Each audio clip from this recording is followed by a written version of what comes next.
हाँ, बिस्मिल्लाहिर्रहमानिर्रहीम। प्रोग्राम सवाल तो बनता है के साथ मैं हूं सैयद साजिद बुखारी और मेरे साथ इस वक्त सीनियर तजिया निगार सैयद माजिद अली शाह मौजूद हैं, जो मुल्क की मौजूदा सूरत हाल पर हमारे साथ आज स्टूडियो में भी मौजूद हैं और हमारे साथ इस मौजू पे बातचीत भी करेंगे। जी माजिद अली शाह साहब, वेलकम करते हैं आपको अपने प्रोग्राम में। जी वेलकम वेलकम सारों को पे जी। जी अच्छा माजिद भाई, आप ये बताएं कि जो मुल्क की मौजूदा सूरत हाल है और इस मौजूदा सूरत हाल के पेश नज़र जो पेट्रोलियम की मसनूआत बढ़ती हैं, इसका आम आदमी पे क्या असर होता है और इसका कोई मौजूदा सूरत हाल पे भी असर पड़ेगा?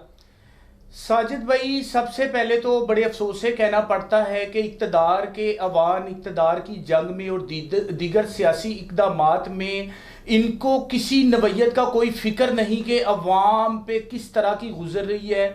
अफसोस इस अमर की है कि मौजूदा सूरत हाल के पेश नज़र मुल्क में हर तरफ महंगाई का सैलाब आ चुका है। दूसरी तरफ अगर देखें तो करप्शन बंद होने का नाम ही नहीं लेती। अगर इस महंगाई को हम पेट्रोलियम मसनूआत की तरफ देखें तो जारी बात है, मुल्क में तमाम तर जो यूनिट्स हैं वो पेट्रोलियम मसनूआत, फर्नेस आयल और दीगर पेट्रोलियम मसनूआत का बड़ा अमल दखल है। इसमें जारी बात है महंगाई मजीद दिन ब दिन बढ़ती हुई नजर आएगी। असल ये महंगाई बढ़ने की मेन वजह बद इंतजामी है। अगर इंतजामी अमूर बेहतर तरीके से सर अंजाम दिए जाएं तो किसी नवैयत की कोई करप्शन सरजर्द ना हो। अफसोस के इस सिस्टम की खराबी की वजह से आए रोज ऐसे इकदाम देखने को मिलते हैं, करप्शन पे काबू किया नहीं जाता और महंगाई की चक्की में गरीब फंसा जा रहा है। दिन ब दिन हम देखने को मिल रहा है लाहौर के मजाफाती इलाकों के अलावा पंजाब भर के दीगर इजला में लोग खुदकुशियों पर मजबूर हो चुके हैं। पेट्रोलियम मसनूआत का ऐलान तो हो गया, लेकिन अब महंगाई दोबारा फिर खतरे की घंटी बजा दी है और अवाम मजीद परेशानी में नजर आएगी। अच्छा माजिद भाई, एक चीज़ हमेशा कुर्बानी जो मांगी जाती है ना, वो अवाम से मांगी जाती है और इस मुल्क में जो कमर तोड़ महंगाई है और आटे की किल्लत है, इसमें भी अवाम पिस रही है। इसको आप किस नज़र से देखते हैं? मोहतरम, ये बद इंतजामी का नतीजा है। किसी आटे की किसी जगह पे कोई किल्लत नहीं है। अल्लाह पाक ने पाकिस्तान को बनाया और तमाम तर ज़खायर से माला माल किया। पाकिस्तान में गंदम की और दीगर फसलों की किसी नवैयत की कोई कमी नहीं है। कमी बद इंतजामी है, करप्शन रोकने की कमी है। ये बद इंतजामी इतनी परवान चढ़ चुकी है कि ये जो आटा माफियाज है वो आटा माफियाज आटा को स्टोर करके गोदामों में रख के रेट बढ़ा देते हैं। तो दूसरा, हुकूमत की जानिब से एक ड्रामा नौसरबाजी की जाती है। वो जनाब असिस्टेंट कमिश्नर नामी शख्स आएगा, जनाब ये जी कार्रवाइयां कर रहा है। ये सस्ता आटा स्कीमें क्या हुआ था? ये ड्रामा हुआ था। ये अरबों रुपए की करप्शन हुई थी। महकमा फूड के जो डिस्ट्रिक्ट ऑफिसरान थे उनके नीचे अमले ने करोड़ों अरबों रुपए की करप्शन की है। रोजाना की बुनियाद से सब्सिडी लेके, सरकारी अरबों रुपए की सब्सिडी लेके आगे दुकानों पर आटा डिलीवर होता था, लोगों तक नहीं पहुंचता था। ये सब ड्रामेबाजी की गई है। मुल्क में किसी चीज की कमी नहीं है, लेकिन निजाम को बेहतर करने के लिए बेहतर इकदाम की जरूरत है। करप्शन को खात्मे की जरूरत है। बड़े अफसोस से कहना पड़ता है, वफाकी और सूबाई महकमा जात में अगर करप्शन खत्म की जाए तो निजाम बेहतरी की तरफ चल पड़ेगा। फिर प्याज के रेट नहीं बढ़ेंगे, फिर निजाम कंट्रोल में आएगा। हम देख रहे हैं। आपकी बातों से कुछ ये अंदाज़ा होता है कि ये जो मौजूदा निज़ाम है ये करप्शन की नज़र हो चुका है और करप्शन इस हद तक इसमें जड़ें पकड़ चुकी है कि अब ये जो पौधा है ये तनावर दरख्त की शक्ल इख्तियार कर चुका है। आप मौजूदा दौर हुकूमत में करप्शन में इजाफा देखते हैं या कमी देखते हैं? मैं जनाब हर दौर में ही करप्शन देख रहा हूं। किसी दौर में इस मुल्क को किसी ने माफ नहीं किया। पाकिस्तान पीपल्स पार्टी की जब हुकूमत थी तो हम देखते थे कि पाकिस्तान पीपल्स पार्टी की हुकूमत में रेलवे महकमा में बोगस हाजिरियां लगती थी, पीएचए में लगती थी, सरकारी टेंडर्स पे कमीशन ली जाती थी और सरकारी जो फंड्स हैं वो प्राइवेट हाउसिंग स्कीमों में लगाए जाते थे। उसके बाद पाकिस्तान तरीके इंसाफ ने इंसाफ के नाम पर वोट लेके मुल्क में इक़्तिदार पे आई और पाकिस्तान तरीके इंसाफ 3.5 साल दौर में जो अवाम की चीखें निकली हैं तो बाद कहते हैं जी उनकी मशीनरी थी, हमसे डिलीवर नहीं हुआ। यानी आप वो ताई डॉक्टर हैं जो कि गरीबों को इंजेक्शन लगा के उनकी जानों के साथ खेल के उन पे अपने प्रैक्टिकल करेंगे। पीटीआई ने क्या किया? असास कफालत सेंटर जो बने थे जगह जगह पे, जी खवातीन को हम पैसे दे रहे हैं, ये खवातीन की तजलील होती रही है। पूरे पाकिस्तान में क्या होता रहा है किसको नहीं पता। सोशल मीडिया पे लाइव फुटेज चलती रही हैं कि खवातीन की कटौती हो रही है, 2000 हो रही है, 4000 हो रही है, 5000 हो रही है, कटौतियां हो रही हैं। वो जनाब वो जो असास कफालत सेंटर वाले लोग थे 20-20 25-25 हजार रुपए की, लाख रुपए की दिहाड़ी लगाते थे रोजाना की बुनियाद पे। मोटरसाइकिलों वाले कारों पे आ गए, उन्होंने अपने मकान ले लिए, प्लाजे खरीद लिए। करप्शन बंद नहीं हुई। खान साहब आपने तरीके इंसाफ आपने इंसाफ का नारा लगाया था। तरीके इंसाफ से नाम शुरू होता है, लेकिन अफसोस के इंसाफ किसी जगह पे नजर नहीं आया।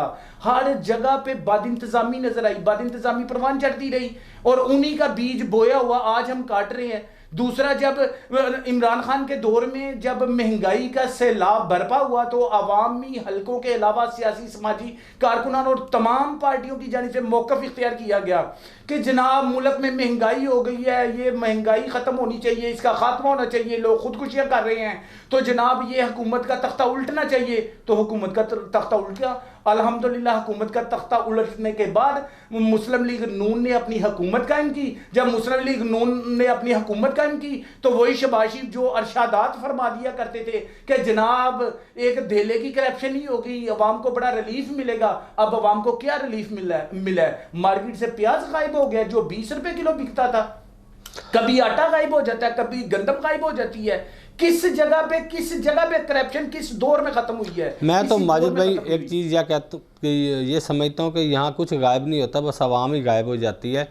जब भी कोई मसला ऐसा होता है तो आवाम सबसे पहले गायब हो जाती है। साजिद भाई, और आवाम तो अब भी तैयार है जनाब, बिरयानी का इंतजार कर रही है जिन्होंने इनको वोट डालने हैं जनाब। जैसी आवाम वैसा हुक्मरान। इसी वोट को उन्होंने 2000 पे बेच के फिर 5 साल हजरत उमर जैसा इन्होंने हुक्मरान ढूंढना है कि जी हमें कोई ऐसा हुक्मरान मिले जो उनकी तरह बहादुर हो, उनकी तरह इंसाफ पसंद हो। लेकिन अपना वोट इन्होंने बेचना है और उनकी कीमत लगनी है 2000 से 5000 की उनकी कीमत लगनी, या एक बिरयानी की प्लेट होगी या एक कीमे वाला नान होगा, कुछ तो होगा सर। साजिद भाई, बड़े अफसोस से कहना पड़ता है इस्लामी जमहूरिया पाकिस्तान मिंबर पे खड़े होके कुरानी आयात पढ़ के, कुरानी आयात को पढ़ के या का नाबुदो वैया का नस्ताइन कह के लड़कियों को यहां पर डांस करवाया जाता है म्यूजिक पे।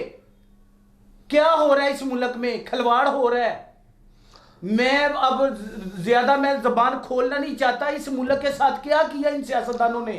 खाना खराब करके रख दिया, गरीब से रोटी छीन ली है। और ये जो आप सियासी कारकुनों की पकड़ दकड़ हो रही है आजकल, किसी ना किसी सियासी कारकुन को पकड़ा जा रहा है, इसको आप किस नज़र से देखते हैं? मैं इस नज़र से देखता हूँ ये सबको अंदर हो जाना चाहिए। इस दर्द का उस बेचारे किराएदार से पूछो जिसका मालिक मकान 10 तारीख को आके दरवाजा खटखटा के कहता है जनाब किराया दो, उसके पास पैसे नहीं होते। उस बाप से पूछो जिसके बेटे की तबीयत खराब, नमूनिया हो गया बेचारे को, सरकारी हॉस्पिटलों के धक्के खा रहा है, वो कहते प्राइवेट हॉस्पिटल वाले बेहतर चेक करेंगे, उसके पास पैसे नहीं है। उस गरीब से पूछें, उस गरीब से जिसकी बेटी की शादी के लिए उसके पास पैसे नहीं है, जहेज देने के लिए नहीं है। मेरी जान, मैं तो कहता हूं ये तमाम सियासी कारकुनान को अंदर हो जाना चाहिए।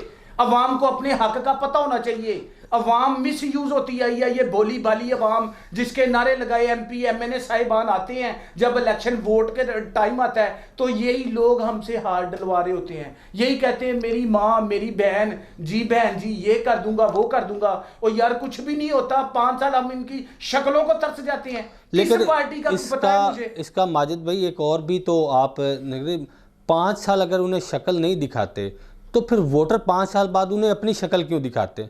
मैं आप की बातें सारी मैं समझता हूँ कि ठीक है, लेकिन इस सारी बात में आप अवाम को बरील ज़िम्मा करार नहीं दे सकते। जहां तक मैंने तो अर्ज किया, जैसी अवाम वैसे हुक्मरान, जी बिल्कुल अवाम वैसे हुक्मरान। जिन लोगों को प्रोटोकॉल नहीं देने चाहिए, जिनकी ताबेदारी नहीं करनी चाहिए। अफसोस के हम लोग जब इलेक्शन के दिन आते हैं, एक गली का वो जी ये काम करवाना है, ये करवाना है, वो करवाना है। यार किसी के बाप के पैसे, यार मुल्क में रोटी नहीं है खाने के लिए। अभी एनए 32-34 में जनाब 35 अरब से ज्यादा फंड लग गए हैं। जो रोड्स बिल्कुल कंप्लीट थे उन रोड्स को वहीं पे काम कर दिया गया, प्राइवेट हाउसिंग स्कीमों को नवाज दिया गया।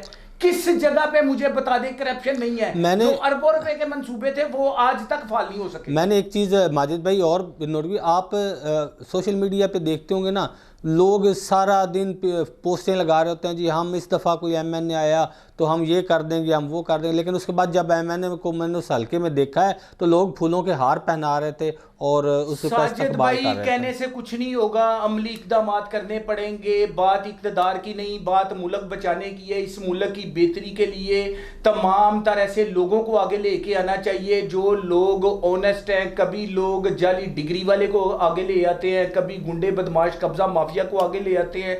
इस मुल्क में अवाम को अपने हकूक़ का तयन करना पड़ेगा। ये इस्लामी जमहूरिया पाकिस्तान है, बड़े अफसोस से कहना पड़ता है कि यहाँ इस्लाम नाम की चीज़ नज़र नहीं आ रही। पाकिस्तान में जो हो रहा है इस टाइम नहीं होना चाहिए। खुदारा अवाम शदीद परेशान है, अवाम का दुख समझने की कोशिश करें।